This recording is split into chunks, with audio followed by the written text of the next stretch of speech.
it's a heady place to be here, to be in this landscape, and I have these opportunities to visit these places from time to time, but this is really at a different level in many ways, to be in this space where so much converges. Love of nature, obviously, and how many of us have come to know Henry David Thoreau. But then I hope today to re-enjoin us at a space and place that many forget, forsake.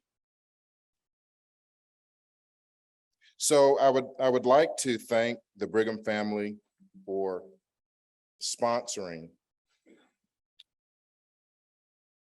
this lectureship.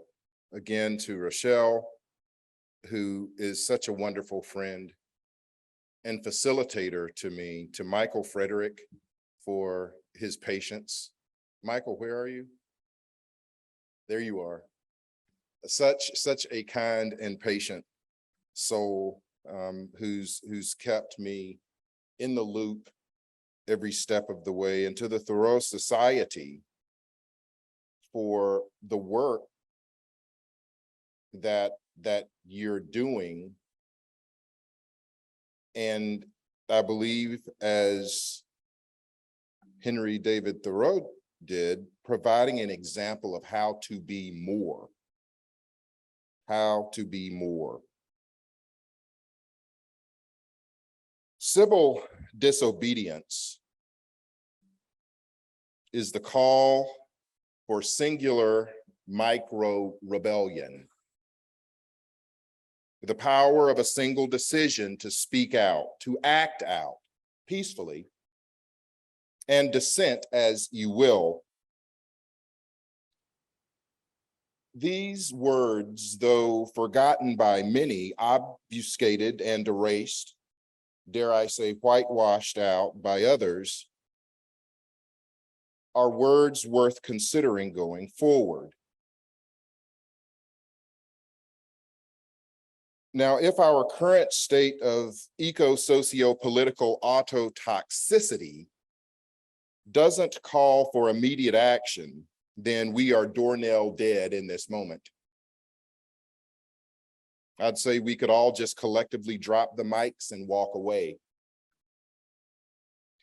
Let's consider a partial list of current ills: gun violence, mass murder, misogyny, transphobia, homophobia, racism, sexism, ageism, hypercapitalism, hypermilitaristic aggression, toxic masculinity, elections denial, science denial, historical denial, hysteria, hypocrisy, climate change, not enough societal change, extinction, habitat fragmentation, over-policing, under-justicing. Now, I'm sure there are multitudes more, but as with birds, I ceased serious listing a while ago to try and take in the bigger picture of what lies before me. You'll frequently hear me call this present age that has been termed the Anthropocene. I frequently call it the Angstocene, an epoch of worry compounded by complacency and hopelessness. I also call it the Identocene, the Iocene for short, the age of identity, of look at me, of see me. It is our current age, so call it what you will. This is an age of glacial melt, of polar bears drowning, an age of unarmed Negroes shot 60 times because the police fear for their lives, while mass murderers who happen to be of a different hue kill others with semi-automatic impunity and are apprehended with their lives intact. All of this to say, We are perhaps our own throat-tightened canaries twittering in our own noxious, dark coal mines. Perhaps we are singing in our own worry-ridden minds, singing along as if nothing is wrong, but feeling the air getting thin and wondering why we just can't all get along. Let's just watch and count, I've heard it said. Lose yourself and troubles in dear Emily's hopeful feathers is the frequent request. Now, let me tell you, I wish I could just watch, just count.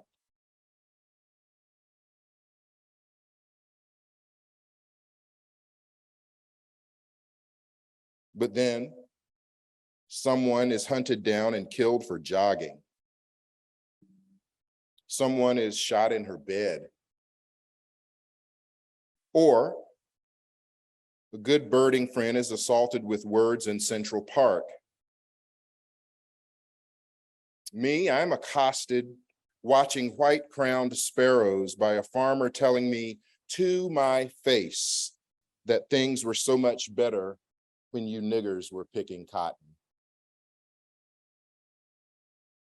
And as those white-crowned sparrows sang on from the multiflora rose and brambles, I was pricked to my deepest, stuck between fear and anger, too frozen to flee or fight. And so I want you to understand, I come at this first person with connections to a larger world I see better with my binoculars down.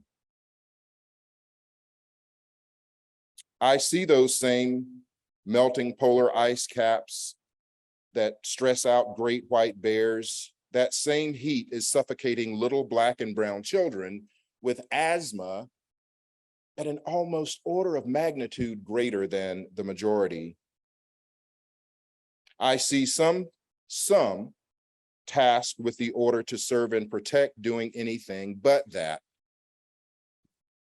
And so what, you ask, does watching birds have anything to do with all of this? Why, many wonder, does this guy have to foul up my avifaunal avocation with all of this stuff?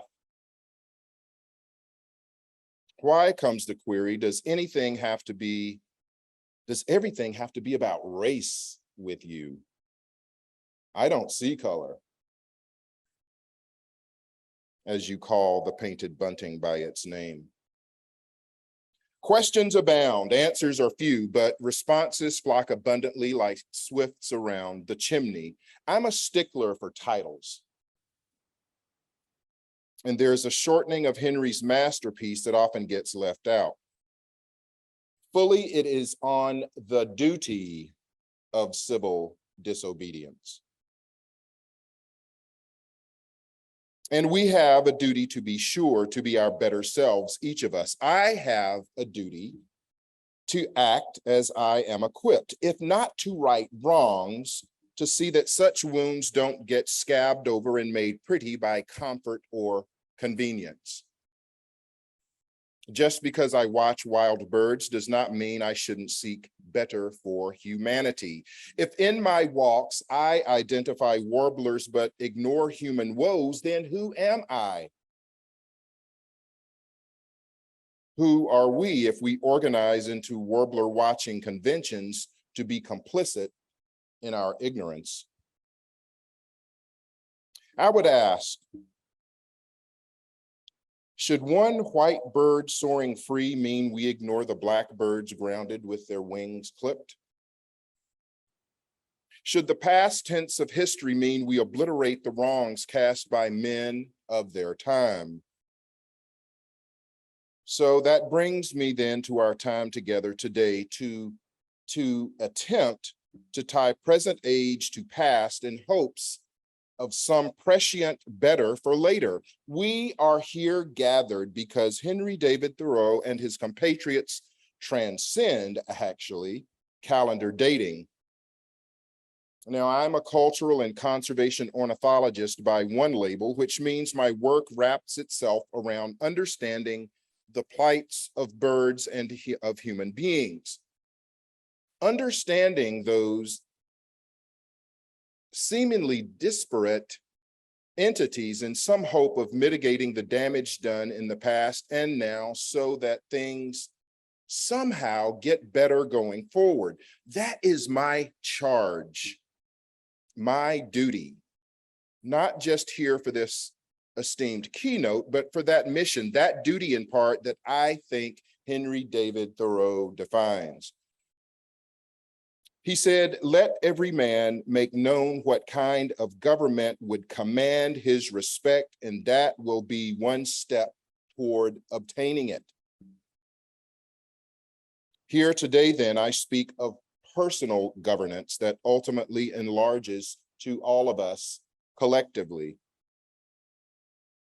And so I dare to imagine Henry David's passions enjoined, the one for nature, birds, and the other for humanity, equity. The other counterposed that I will present is from another name you surely know, John James Audubon, a contemporary lover of all things wild, of all things white. And so what I wish to share with you this morning is a letter, an exchange. And as we talked yesterday at the picnic about writing and conjecture and history, I've taken it upon myself to try to imagine, because I've been sort of stuck in this saying, he was a man of his time. Why can't you let that go? But no one ever says that when they pull the presidents out of their pockets. You see, there are certain perceptions that we will release and others that we hold on to. Identity. Birders identify birds without consideration, frequently, of their own identity.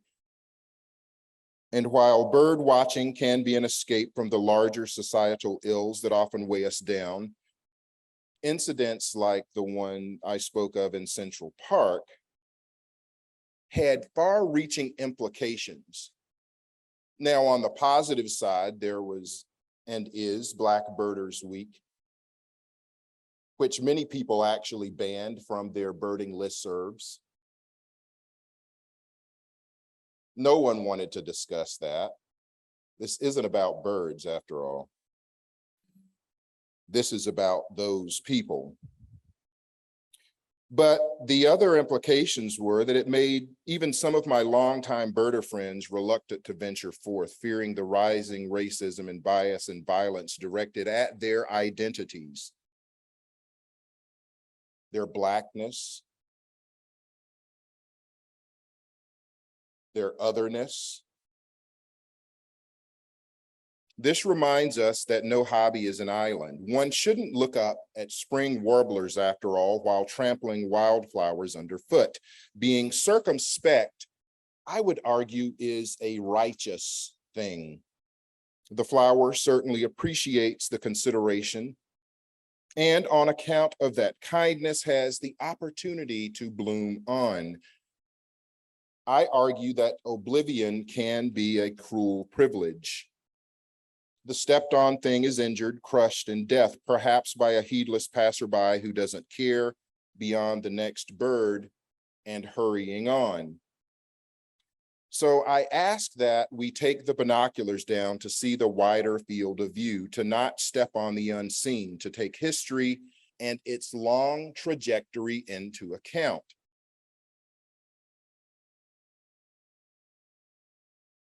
I ask, should we ignore, for example, the history and celebrate ideals of wildness and wilderness protection and untrammeled nature, where whole nations were exterminated and the remainder forced into refugee status, so that then those lands could be rediscovered and called refuges? Should we ignore the history of enslavement on land shaped by Black hands that now serve as conservation sites for struggling wildlife?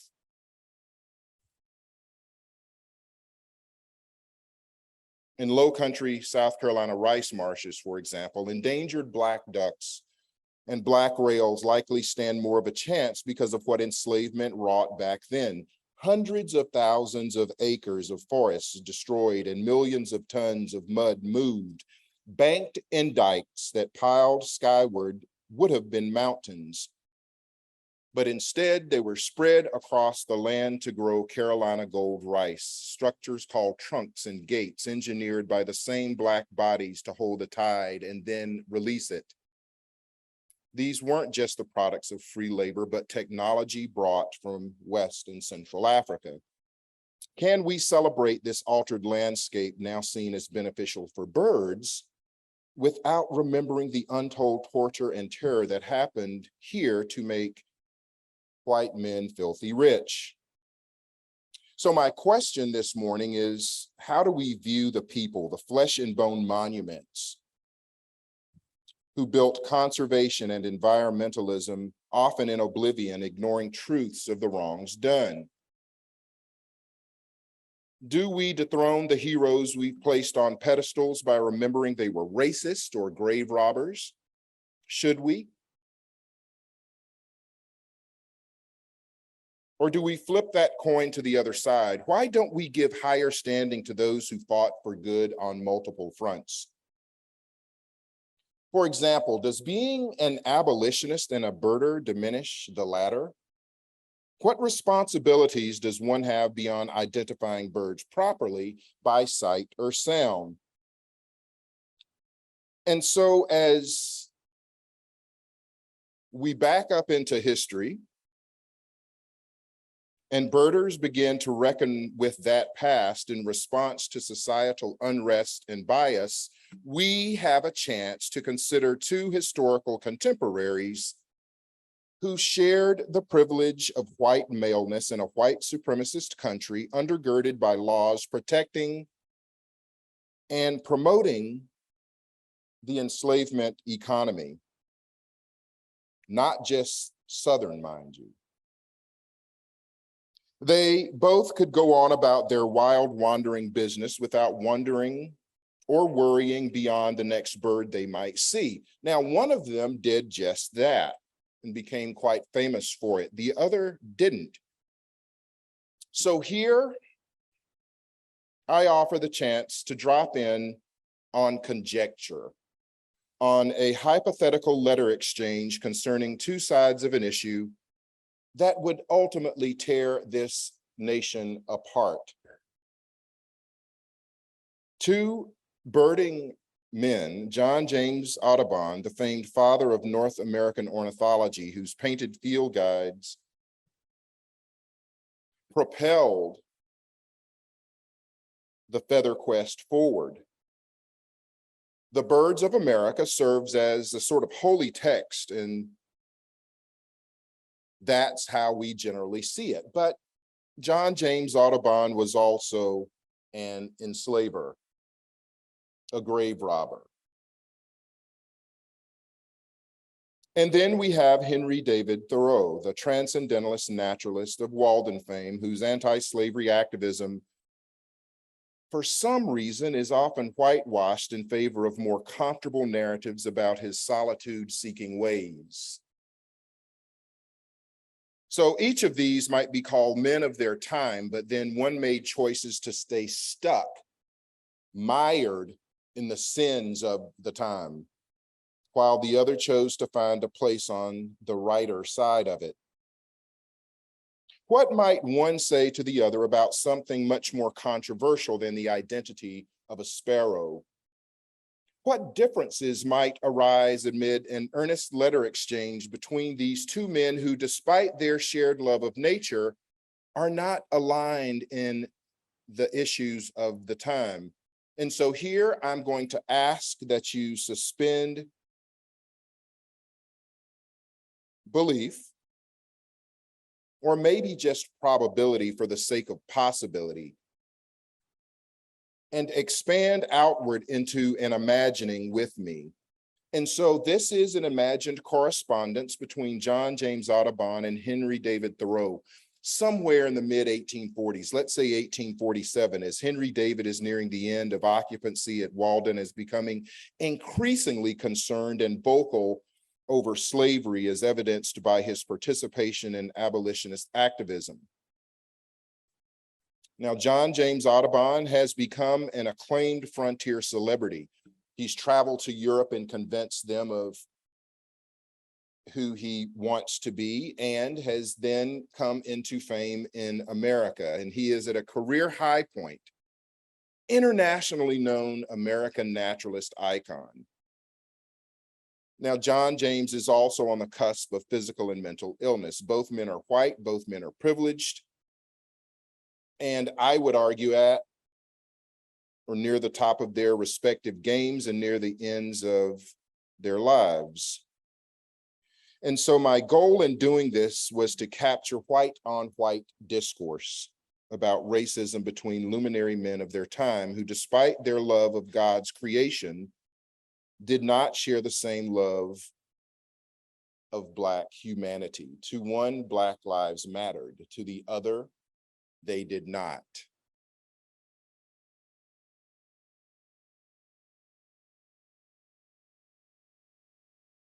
From Concord. Dear Mr. Audubon, greetings, fellow nature adorer and bird lover. By name, I am Henry David Thoreau, a resident of a cabin in Concord, Massachusetts, near a great pond called Walden, where I have endeavored for a short while to live simply by my own wit and to depend upon wildness to inform my survival.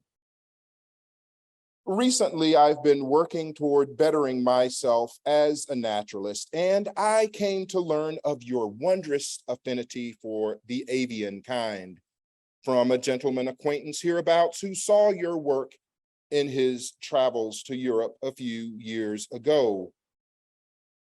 His exhortations touting your artistry certainly whet my appetite.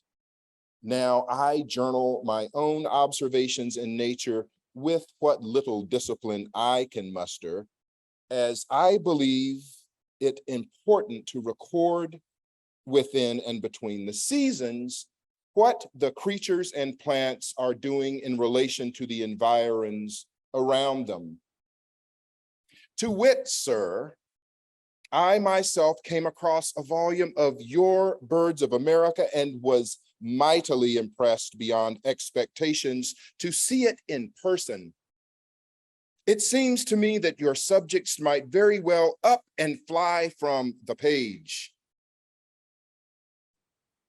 Now, mind you, Mr. Audubon, I am no artist, rest assured, but it occurs to me that we are both equal admirers of wildness in its many forms, feathered, furred, and otherwise.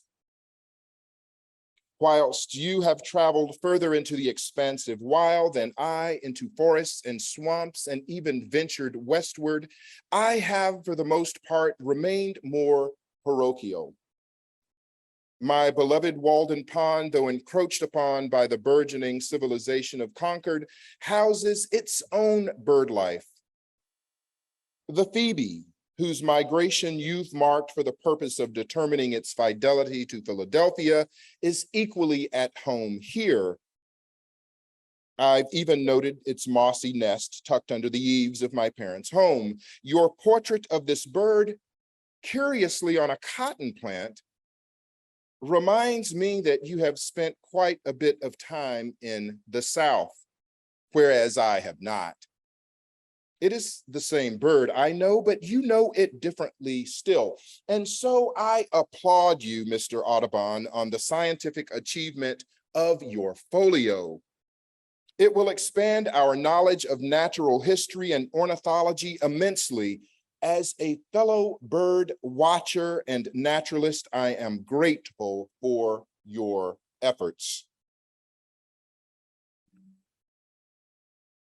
But this, sir, is where I must depart in the strongest manner from you. The vociferous Phoebe pair perched on those cotton bolls inspires me to write you on a subject close to the cotton you portrayed. Recently, I became aware of your companion notes and discovered one entitled The Runaway, the story of your encounter in the dismal bayou swamps of Louisiana with an escaped enslaved Black man and his family, whom he had regathered after they were sold off and separated from him. In this harrowing tale, you speak of how you met him, a beleaguered Black man who had found his rightful freedom. Rightful, I say, in that it should be afforded to every human being. At first, Mr. Audubon, you write as being frightened by him, but then after he treats you with the utmost respect and even shares his supper of wild game with you, you decide to repatriate him to the cruelty of slavery's shackles, the whip, to forced labor, and perhaps separation again from his family. This, Mr. Audubon, has set me firmly against you. What sort of man can love the Black Crow, mistreated, you even claim in your notes, unduly prosecuted, you write, whose intelligence and resourcefulness in the face of such injustice merits your admiration, but then lets his heart grow cold towards a fellow human being also mistreated like the crow, whose skin happens to be of a darker hue. Sir, could you not have listened sympathetically to this liberty-seeking fellow and helped him secure it by assisting his effort, or at least left him to his own design, to be as free as the wild birds? What, sir, of his wife, of his children, did you not see in his familial affections a reflection of your own? And then you dare call the man happy to be a slave again. How could that be, Mr. Audubon? How could any being with feathers or skin find joy in being trapped and imprisoned without choice or free will to come and go? I must say, Mr. Audubon, I left my respect for you on that very page and can no longer look at the birds you painted with such skill, and dare I say, love them without thinking of your hate for human beings who do not share your whiteness. I know my fellow abolitionists have railed against you. I will share that I would have done the opposite of the sin you committed in that swamp. I would gladly assist northward those following the drinking gourd towards freedom, beyond the hypocrites who would allow free men to be returned to cruel masters as you did. I know that this nation will reckon with this sin, and I fear heavily so. Though I am not a violent man, I fear striking blows may be the only way to stamp out this sinful contrivance. I will continue to love birds as I am sure you will, Mr. Audubon. That passion we share, but none else. I pray that some force, God, nature, or the next runaway you might meet, who then refuses with a determined, steely resolve to be imprisoned by your obliviousness, changes your bitter heart towards this life, or perhaps in the hereafter. Had I been that man, I would not have gone lightly.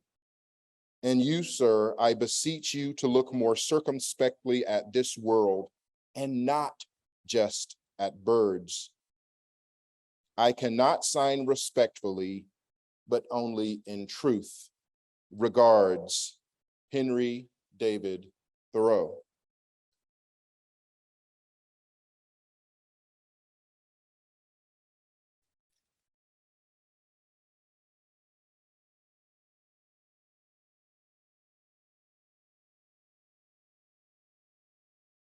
In response,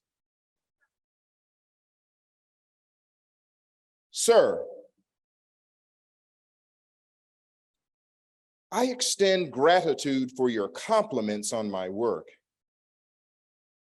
It has been a most arduous undertaking for which I thank Providence for having bestowed on me some talent for portraying what I see in creation. The birds have inspired me to that end, as it seems they have you. But beyond the superficial sharing of bird adoration, I must take umbrage, and vehemently so. You living where you do in Massachusetts, where the Negro is free to roam without responsibility or management, have had the wool of abolition pulled over those same eyes which show you the wonders of wildness.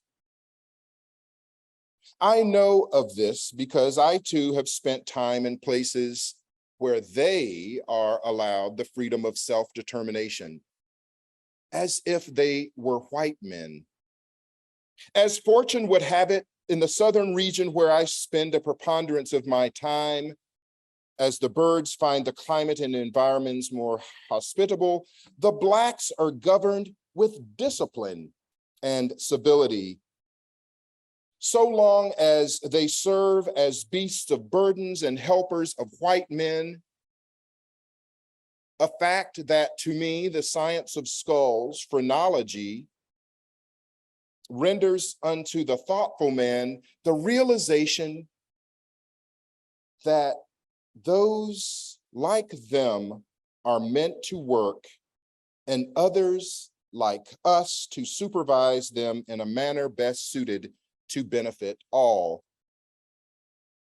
A fact that my dear friend, the Reverend Bachman of Charleston, has assured me is the situation on the right side of morality, and that God has wisely placed us, Negro and white, slave and master, where we should be. The poor, unfettered, darky soul I met in the bayou that night, though he would not say it, was in truth missing the security and care of his master and his undoubtedly comfortable cabin, where he would be assured of security, food, warmth, and work to occupy his lesser brain. Lurking out in the wilderness as he was, the Negro seemed out of place, as his kind often do. Yes, the Phoebe pair you mentioned were posted on cotton balls, as I thought this was an appropriate symbol of their favor towards open environments. I believe that the runaway I encountered and his poor, suffering, fearful family belong best in those same crop fields, doing the will of their earthly and heavenly masters. I believe it was my duty as a white man and responsible citizen to return this slave to restore lost property, that which he and his family were, in fact, by law. The situation you place yourself in by aiding the runaways up there, I find as intolerable as you find my repatriation here. Now, I have heard the tin horn cry of the Negro liberators, and I prefer the tin horn calls of Lord God birds in the bayou. This slave should be happy that I did not collect him dead with powder and shot, as I did the woodpeckers. Let these abolitionists complain as they might, despite having the fortune to watch the bird life of this nation as I please, my occupation bears no time to consider lesser beasts, especially those that the divine has marked as servants of our needs.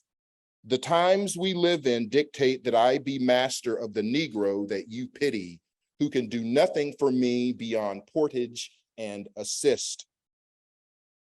Do not bother yourself, Mr. Thoreau, with further correspondence to me, as upon spying your self-righteous name as sender, I will ignore it.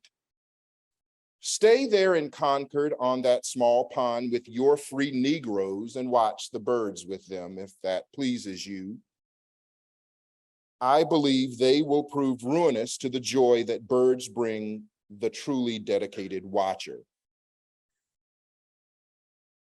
The birds are, by God's right, for the white man's joy. Forthrightly, John James Audubon. And so I ask you, friends, taking this conjectured history into account, taking the wider field of view, taking care not to trample upon the unseen, how will you come to some deeper understanding and help weave better futures? As we continue to live in a white supremacist society where our guideposts for true goodness and moral right become obfuscated or forgotten, as we look for the birds in the trees, what must we take care to see alongside them? And how do we ensure that our love extends to all beings? So the simple question is this: with whom would you rather spend the day afield? John James Audubon or Henry David Thoreau?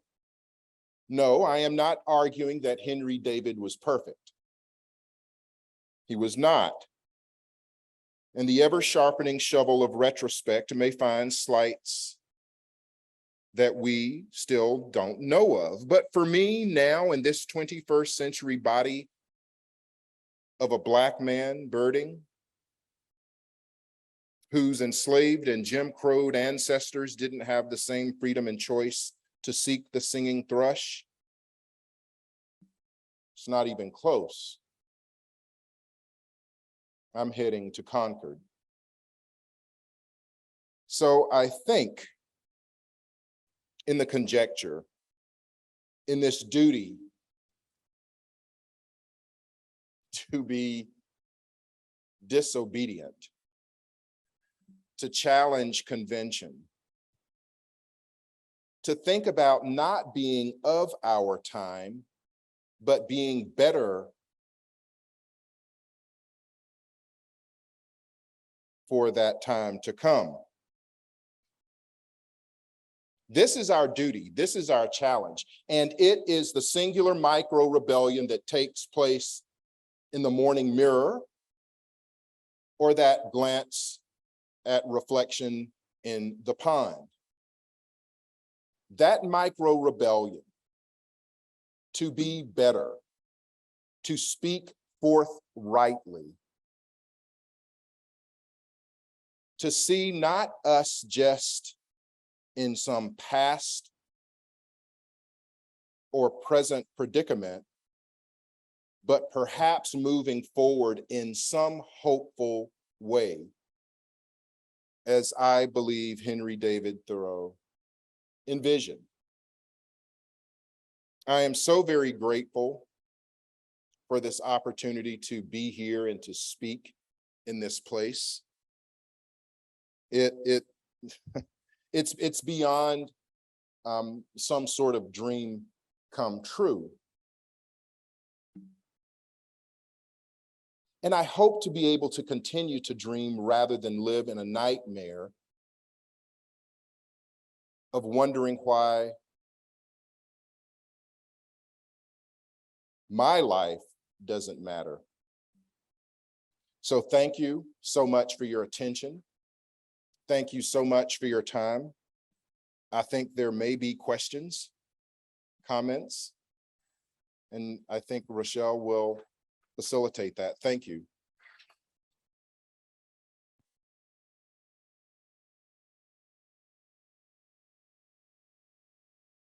Thank you.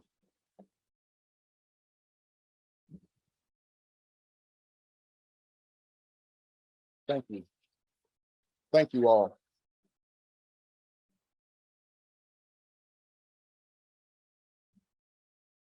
Thank you, Drew, for moving us and helping us think about things that matter. We do have a bit of time for some questions. We have a Zoom audience, so for their sake, I'll be repeating questions. And for my sake, I ask that you keep your questions somewhat succinct.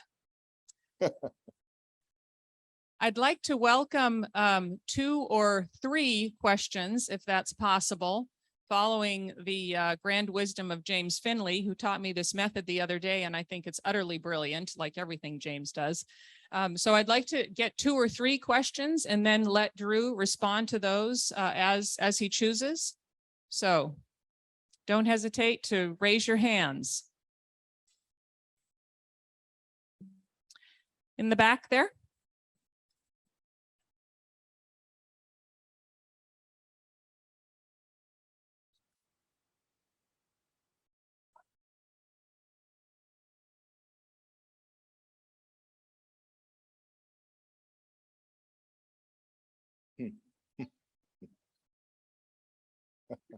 The question has to do with the birding technologies we have today, eBird, Merlin, these apps that help us identify birds. What would Thoreau think?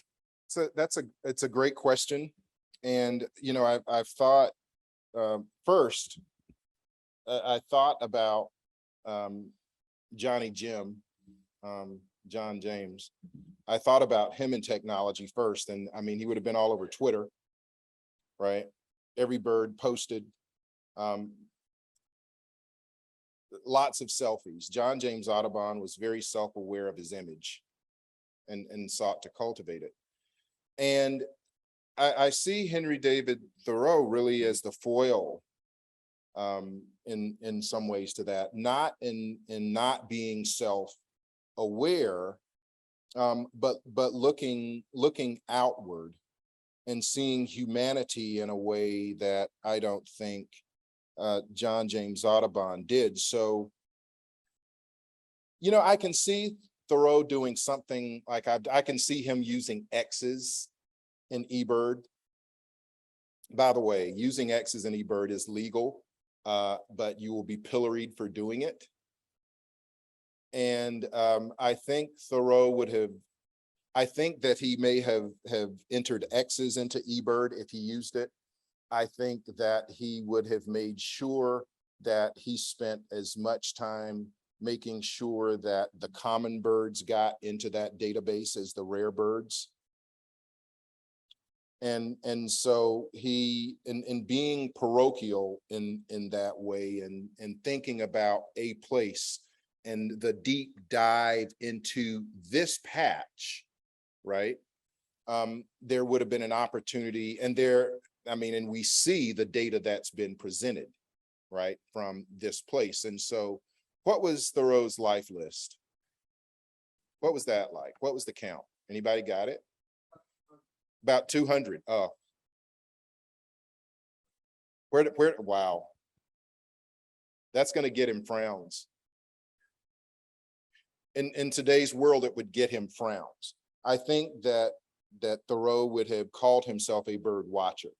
I don't think he would have sporterized himself sort of into that place of birding and it not being a competitive. I think he would have spoken out about the competitive nature of it, and sort of the commodification of nature. And so that's sort of my thinking, because I, you know, and in this exercise, Lillian, what I have done is sort of this conjecture and seeing, and it's really easy when you know who John James Audubon was, when you really understand who he was, he becomes and sort of very easy to say, wow, that's the birder I don't want to be. But I'm always surprised at how many allegedly informed people don't understand that Audubon was also killing lots of birds, way beyond scientific collecting, right? So those lifelike poses didn't come from him painting the birds, yeah, as he saw them in life, but then he would blast them out of the air and he would pose them with wire. You understand them? I've been in rooms with 100 people and 70 didn't know that Audubon killed and ate the birds that he painted. But they were also more concerned with that than him enslaving people. So, you know, those are those two foils. But I think, you know, and part of what enters into a conversation like this are sort of my own thoughts, right? And how I see my own prism through which I see John James Audubon and through which I see Henry David Thoreau. And so I can't be blind justice in that sense. Really, I'm peaking. And so in that, in thinking about who they would have been, and when I asked that question, with whom would you rather spend the afternoon birding, watching birds, I opt to someone who is going to occasionally take the binoculars down and see the wildflower, or be able to talk about the seasons in a way. Don't misunderstand me. John James Audubon got a lot of stuff right from an ornithological standpoint. He even got a bird name right. Long-tailed duck. Long-tailed duck. It was not an old squaw to John James Audubon. It was long-tailed duck, right? But then he got a lot of other stuff wrong. So I think about that a lot. It's a great question, and maybe room for the next essay, because I have to write letters to these people myself. But I've got to be careful if I go birding with John James Audubon, because I don't know where I'll end up. You know, I at least feel like if I go with you know, at the end of the day, if we're compiling lists, that there's some good that's going to come out of some time with Henry David as opposed to John James. Plus, Audubon might feel like I'm going to see him for who he really is. There was a question in the center back. Okay, great. Now let's pile up a couple. Drew's got a great relationship with technology, so I wanted to hear that one individually. You had your hand raised. Okay, yeah, we've got a few here. So let's take one there, and then there are a couple up front. Okay, great. Go ahead. Oh, is it okay if I restate it for our Zoom audience? That's how we'll do it, just for safety and movement and stuff.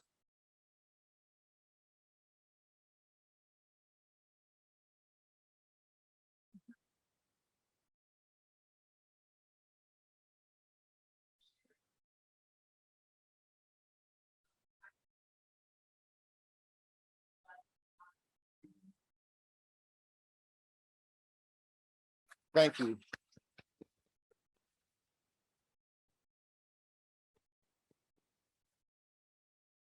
Thank you, Katrina Bird you, from Katrina. Jackson, Mississippi. Thank you. Yes, thank you very much for that. Other questions, comments? Deborah.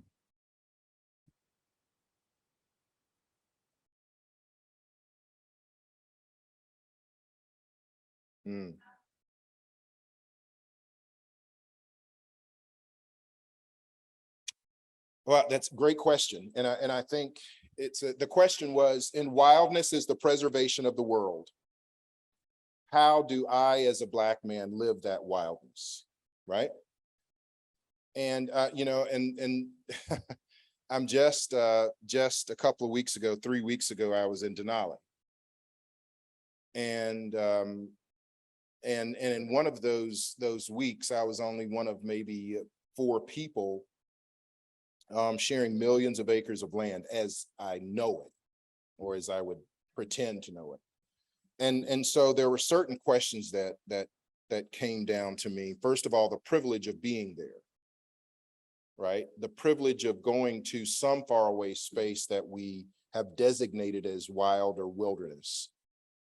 And so that implicit within that whole definition of, or as we conjugate the word, not necessarily a verb, right? But conjugate the word wild, wildness, wilderness.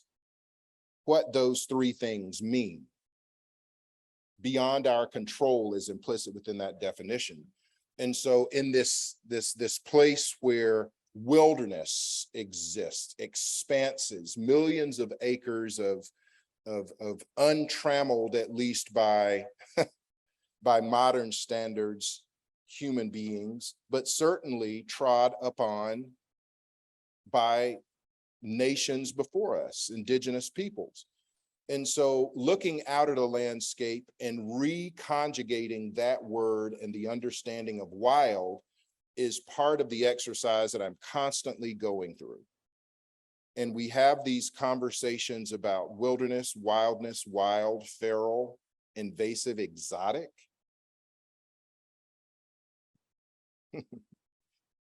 These things beyond our control. That I could walk out and shoot a flock of starlings, and other than being in violation of some city ordinance, no one would care. Are the starlings wild?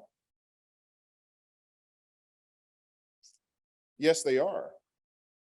And so I reconjugate, am constantly, not that I don't appreciate what wilderness, and for example, roadless aspects of it. But let's look, I'm not an attorney. I'm sure there are attorneys in here. If anybody wants the Wilderness Act to go away, all they really have to do is push against it with the Americans with Disabilities Act. And I say that to people and they shudder and say, oh God, my God, what do you mean? Well, the privilege of non-access, think about that. For me to call a place wilderness and to define it as a place inaccessible to most, really. And yet we say we want to be inclusive. So how do we rectify that? So for me, there's no magic answer, no silver bullet, as it were, but I am constantly reconjugating what wild and wildness and what wilderness means. And I go back to this common denominator of beyond human control. Beyond human control. Now, I will tell you that as I thought about that wilderness, and even as I was in Denali and having to be wary of predators like grizzly bears, and having relatively close encounters, and having to exercise the protocols to make sure that we got out of those situations safely. Rochelle and I have had conversations about predators in Idaho, in the chimney, that I would fear much more than I ever would some quadruped.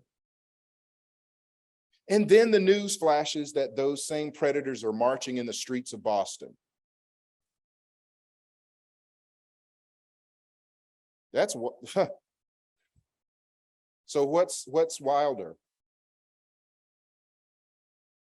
So that context of wildness and wilderness and wild, and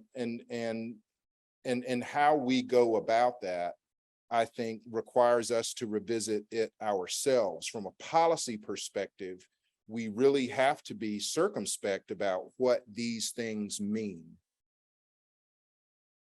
And so wild is the dandelion growing between the cracks of the sidewalk that escaped control, right? Wild is the murmurating flock of starlings that from far away we worship, but close up we would do away with, because those birds don't belong here. They're non-native. That's a slippery slope. So for me as a Black man living in the space, and as I teach students about wilderness, and I extol, look, I tell people I'm still getting past the Denali hangover, right? To be in a space like that, and to feel in some instances like just another being out there who could become a lump of protein, or who, if not careful, could end up in danger. Isn't it wild that I have to be careful where I go because fellow human beings might not see me as human? That's wild. That's wild. And so I had to have thoughts about going to Idaho. I've been to 48 of the 50 states, right? Idaho was my 48th, and I had avoided it for years. And then one person exercising micro rebellion opens a different door. And so that wildness then becomes something I begin to navigate. So that's where things sort of converge and get blurry for me in seeing those things in that way. Does that make sense?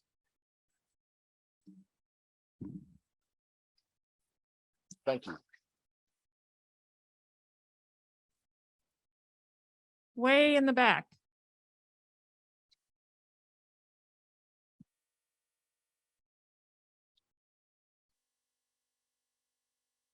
What am I teaching? I am still working. Someone asked me yesterday, said, aren't you retired? No, I am not. I've been teaching now at Clemson University. I'm going now into, will be my 28th year. And I'm unique in that I was also educated there. So what I try to bring to students is, one of my mantras is, I can lead your brain to knowledge, but I cannot make it think. And so to be a facilitator, right? To not stand, and I ask students, by the time you get to me in either my wildlife policy class or my conservation and cultural ornithology class or my nature writing class, how many PowerPoints have you people seen? And of course it's thousands, right? And so I want to present to these students the opportunity, and most of the ones that I teach are advanced undergrads or graduate students, to give them that freedom to think. And so in my ornithology class, for example, we'll present these issues of restoration ecology question, for example, in the coast of South Carolina. And if you've ever been to the coast of South Carolina, Hilton Head and places like that in the Ace Basin, some of the wildest places in South Carolina, but these places, again, as I was talking in my prologue, these are places that were fundamentally changed ecologically by human hands, primarily by enslaved hands. But we work really hard to make sure that those rice marshes are intact, because they're important, critical places for bird conservation, especially for waterfowl and wading birds. So my question to the restoration ecologist and to my student is, okay, so what's our choice here? Because there are places where they're letting these fields go back to cypress tupelo swamp. And we begin to have questions then of carbon mitigation, right? But we understand, let me tell you this, people, how many people have been to the coast of South Carolina? Not Myrtle Beach. Thank you. You know, the thing is that all of that pluff that's moved, so these students understand it's all flat. You know, if you drive on Highway 17 from Charleston towards Beaufort, you'll get to a bridge. You'll get to a bridge. There's this flat expanse, just beautiful. And maybe you look out, there are ibis out there feeding. Maybe if you happen to glance up, there's swallowtail kites below the clouds. And as you approach the bridge, you're approaching the Combahee River. And if you look carefully, that bridge has a name. It's the Harriet Tubman Memorial Bridge, the furthest point south that Harriet Tubman worked. And there on the Combahee River Raid, she liberated, the estimates are somewhere between 700 and 800 enslaved people as a commander of a flotilla off that Combahee River. Now, am I going to have those students identify those swallowtail kites and whether those are white or glossy ibis and the possibility of black rails without telling the story of this Black woman who is on that Combahee River in that very spot and liberating hundreds and hundreds of enslaved souls. So I want to make sure that the students, I leave that out there for them, right? I leave that out there for them.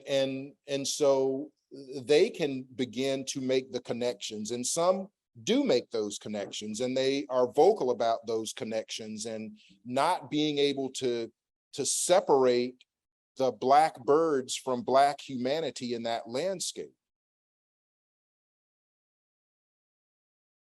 And then the restoration ecologist question. So what happens to this? So when I begin to talk, and you'll hear me talk more and more about eco-reparations, understand that old rice field is capturing as much or more carbon than Cypress Tupelo, the same acreage of Cypress Tupelo forest.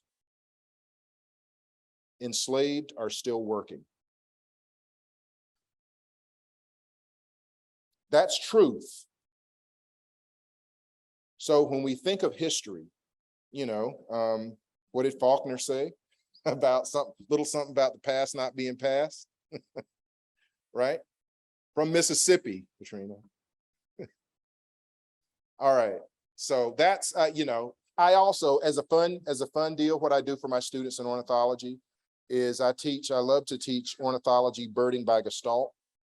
And so you are often required to describe a bird to me in 17 syllables. That's haiku.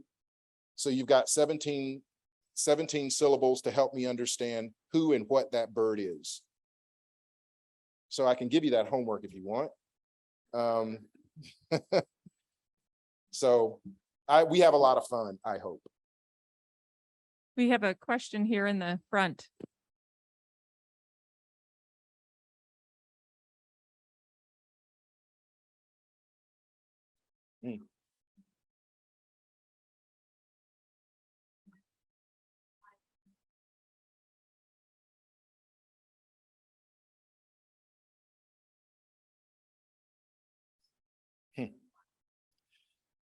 Well, the question is, from the article that I wrote in Audubon magazine, and what I speak of frequently in these talks, that John James Audubon was Black. Now, when that's been mentioned sometimes at a couple of birding meetings, people have gotten up and left, right? It's just, you don't talk about that. John James Audubon's mother is usually described as Haitian Creole. What does that mean? You know, his biographers say that there's no evidence of any Blackness in him, but Black folks in New Orleans and Louisiana have a unique perspective on Blackness. How many people know what miscegenation is? Okay, one drop. One drop. Man, I would love to see an Audubon family 23andMe.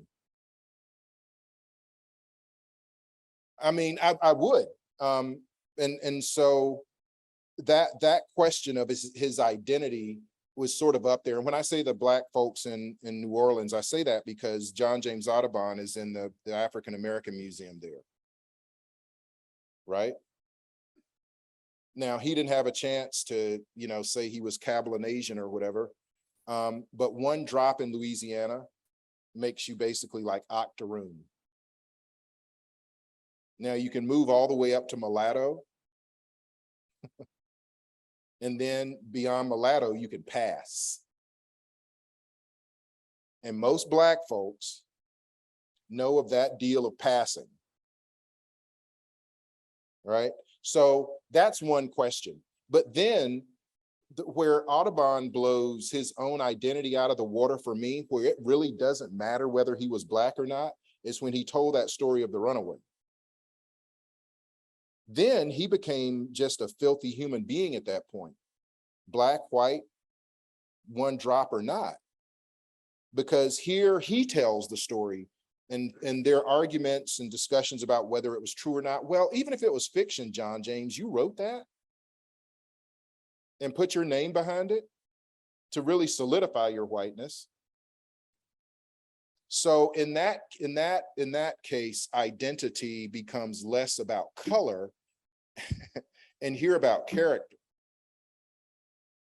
And John James Audubon proved that he had none in that instance, or by, buying enslaved so he could get across, I think maybe it was across Pontchartrain, I don't know, some body of water, but hiring enslaved to do that and then selling them on the other side. So people were disposable. So his identity becomes, for me as a Black man, I'm like, yeah, do I celebrate John James Audubon as being in Black History Month or no? But to call out, you call out evil where you call it out, regardless of color. I hope that gets at the question. Yeah, but now here's some irony for you. Where's John James Audubon buried? Where's his grave? Harlem.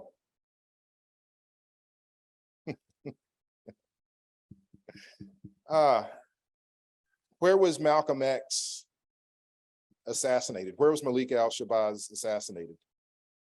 The Audubon Ballroom.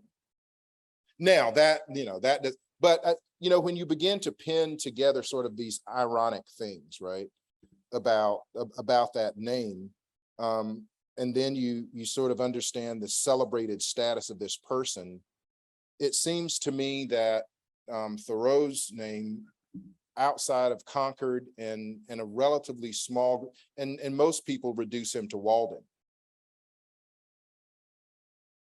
And my question is frequently, well, why can't we argue for human rights, humans who share the same ranges as birds as we do for bird conservation? Why do those things have to be mutually exclusive? Why can't they be inclusive? Why can't we talk about the clean drinking water that's frequently not present in communities of color and impoverished communities? We can also talk about that water not being habitable by certain species, that maybe northern water thrush don't like those places either, that Louisiana water thrush don't like those streams that have been degraded. But that's also bad for humanity. And we don't do that.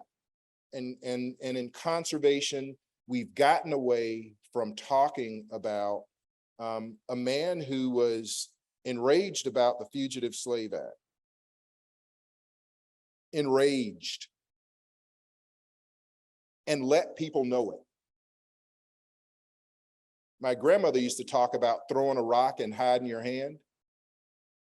Henry David Thoreau threw the rock and left his hand hang high. He did not hide from activism, at least in that respect.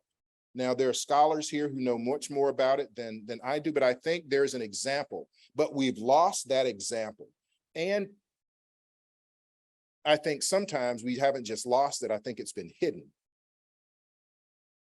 And so this duty to say, well, why can't we argue for the sake of birds and human beings?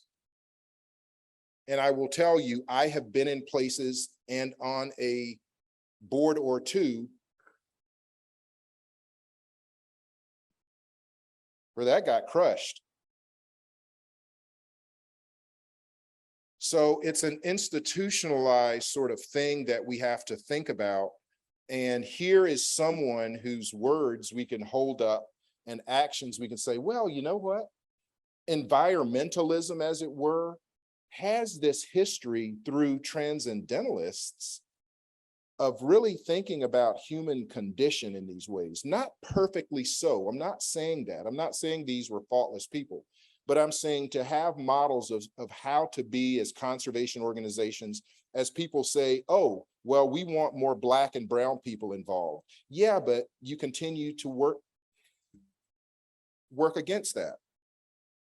So I think that the Thoreauvian ideal of being circumspect, of pulling your head up and looking to see what is around you and speaking on behalf beyond those things that you could focus in with opera glasses or binoculars gives us an opportunity to be inclusive in ways that we haven't. And when I say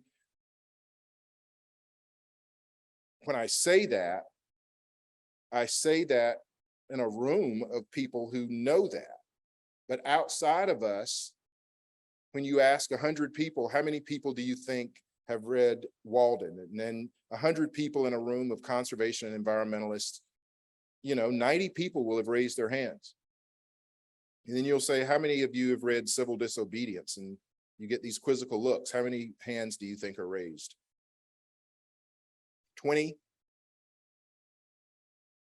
20? But even in Walden, right, there are words, there are expressions of this need, this desire to be more, for us to be more, for us to think about who we are collectively as a country. So as you ask how Henry David Thoreau may have been with eBird, man, I wonder how he would have been with flags. I wonder what he would have said about flags constantly having to be at half staff. I wonder what he would have said about rainbow flags. I wonder what he would have said about Black Lives Matter flags.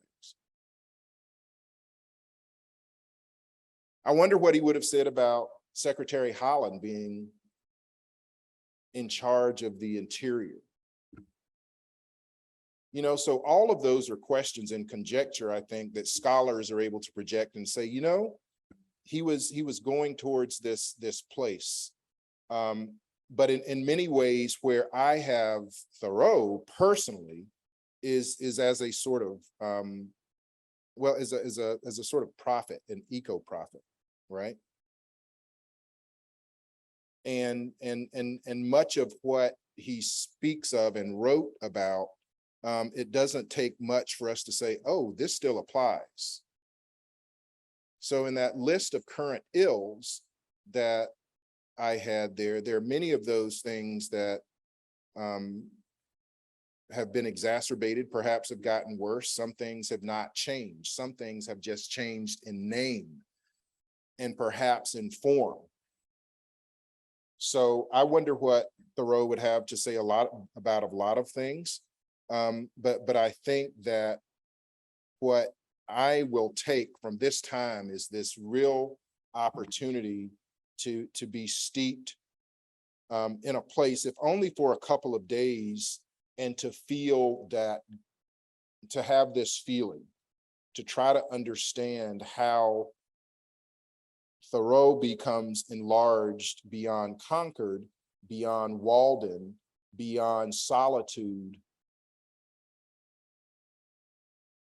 to someone who we can say, this was a part of our better selves.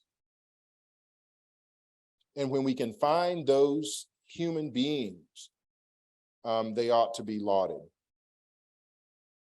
So I'm grateful for the time, Rochelle.